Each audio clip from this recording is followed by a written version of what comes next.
নারায়ণগঞ্জের আদালতে সাবেক আইনমন্ত্রী আনিসুল হককে কিলঘুষি দিয়ে ধাওয়া করেছে বিক্ষুব্ধ জনতা ও বিএনপিপন্থী আইনজীবীরা। সোমবার বিকেলে রিমান্ড শুনানি শেষে আদালতের এজলাস থেকে বের করার সময় এ ঘটনা ঘটে।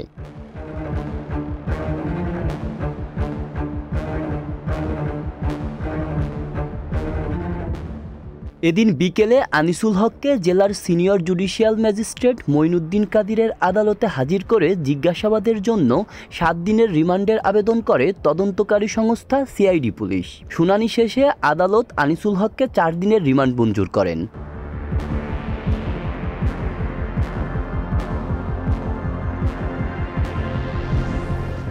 এর আগে সকালে কঠোর নিরাপত্তা ব্যবস্থায় সাবেক আইনমন্ত্রী আনিসুল হককে ঢাকা কেন্দ্রীয় কারাগার থেকে নারায়ণগঞ্জের আদালতে আনা হয়। পরে রিমান্ড শুনানি শেষে আদালতের এজলাস থেকে বের করার সময় বিক্ষুব্ধ জনতা ও বিএনপিপন্থী আইনজীবীরা আনিসুল হককে কিলঘুষি দিয়ে ধাওয়া করলে পুলিশ দ্রুত তাকে প্রিজন ভ্যানে তুলে কারাগারে নিয়ে যায়।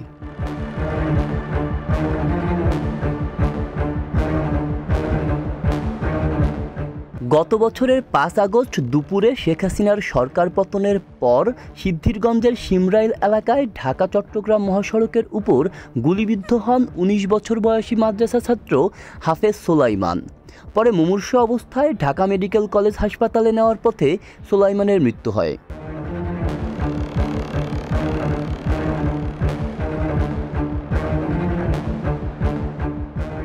রাষ্ট্রপক্ষের আইনজীবী অ্যাডভোকেট সাখাওয়াত হোসেন খান জানান, এ ঘটনায় সাবেক আইনমন্ত্রী আনিসুল হককে আসামি করে সিদ্ধিরগঞ্জ থানায় হত্যা মামলা করেন নিহত সুলাইমানের ভগ্নিপতি শামীম কবির।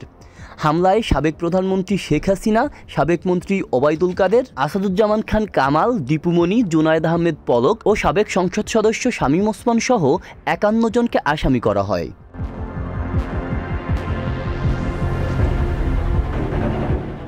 আব্দুল্লাহ রফসান জনি, ঢাকা প্রকাশ।